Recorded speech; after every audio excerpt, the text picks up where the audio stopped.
আল্লাহ প্রকৃতির সৃষ্টি জোড়ায় জোড়ায় সৃষ্টি করেছে এবং আল্লাহ প্রত্যেকটা প্রাণীকে দুনিয়াতে পাঠানোর আগে রিজিকের ব্যবস্থা করে দিয়েছেন।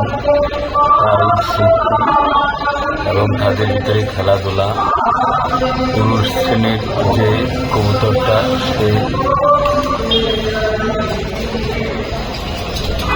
হয়তোবা একটু ডমিনেট করার জন্য চেষ্টা করছে, অথবা একটু বাহুবল বা শক্তির লড়াই দেখানোর প্রদর্শনের চেষ্টা করছে। অনেক সুন্দর একটা মনোরম দৃশ্য। সকালবেলা মাশাআল্লাহ ঘুম থেকে উঠে আমার রুমের পাশেই যে ছাদের মধ্য থেকে এই সুন্দর স্মৃতিটা পেয়ে আপনাদের উদ্দেশ্যে ধারণ করলাম। ভালো লাগতেছে দেখে।